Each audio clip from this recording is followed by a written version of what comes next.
fighter pilots learned how to fly, would you say Texas? It seems unlikely, but it's true. For 40 years, aspiring pilots from more than a dozen NATO nations have traveled to the USA to learn how to fly at Shepherd Air Force Base, home to the Euro-NATO Joint Jet Pilot Training Program.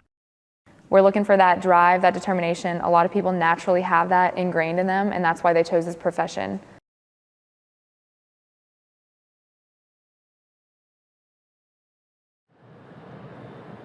Welcome to Texas.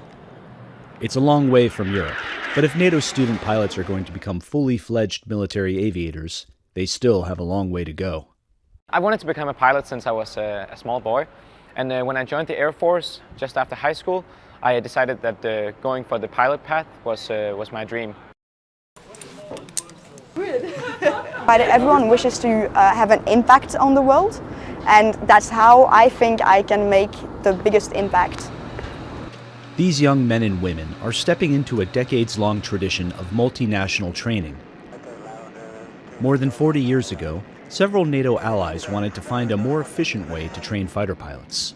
They decided then to set up a joint course at Shepherd Air Force Base, where frequently clear skies made for an ideal training environment. It was founded in October of 1980 and initially had a few partners. Germany and the US have been training together. It has since grown to 14 nations that send us instructors, students. Today, this course works like a microcosm of the larger alliance, from the nations involved to the way they make decisions. It allows us to get from the very beginning of our military careers an appreciation and understanding of the cultures of our allies.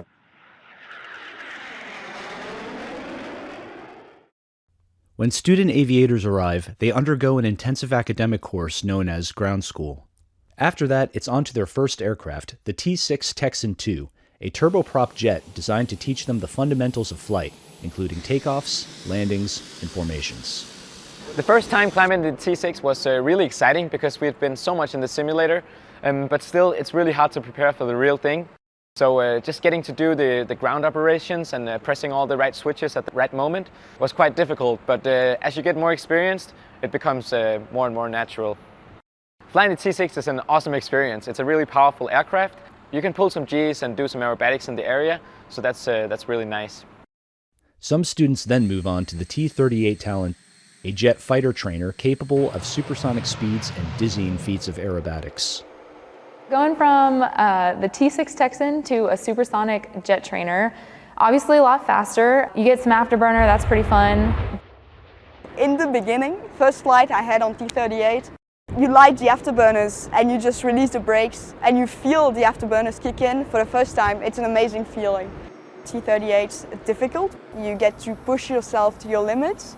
In formation, you have to monitor the other aircraft. You have to match him, you have to be able to anticipate. All the while, students are immersed in a multinational environment. A student might have an Italian flight commander and a German squadron commander.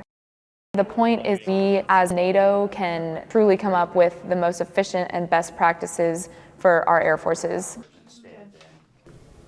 I'm going to set it. For students, the days start early and end late. They sacrifice sleep for study time, leisure for long sessions in the simulator. Being a military aviator takes more than raw skill. It takes grit. A lot of the folks that arrive here are the best of the best of the best. They're the top 10% in their classes. Many of them are not used to failing, but they are put in challenges, frankly, just not natural for the human body and the human mind. And oftentimes they meet with failure for the first time in their lives. And the big thing that we emphasize to them is that's okay. You move past it, you learn from it, and that experience of those little micro failures so that you can ultimately reach success is probably one of the greater assets of this program. There's a reason behind the marathon study sessions and the long days in the cockpit. These men and women aren't just pilots. They're military officers sworn to protect their country and their allies. Should NATO need to defend itself, some of that responsibility will fall on their shoulders. The conflict that is going on right now in Ukraine has definitely changed the tenor, definitely focus everyone's attention, make sure that they are on point and trying to do not just enough to get by, but to be the best they can in the event that sometime in the future they are called to serve the NATO alliance.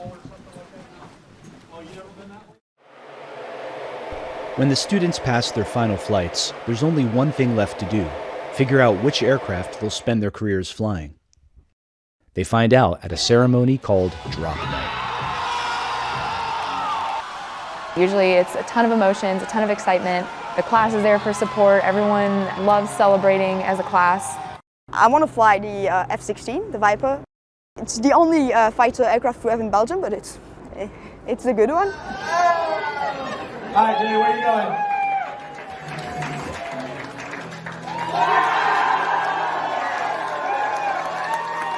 going? Working together with student pilots from almost all over the world has been for me like the best thing that's happened to me in my life, I would say. You get friends that you will have for life. You will most probably work with them in the future. It's a thrilling moment, and NATO's newest pilots carry themselves with hard-earned pride. From here, it's back to their home countries to train on their assigned aircraft and prepare themselves for the task of securing NATO's skies.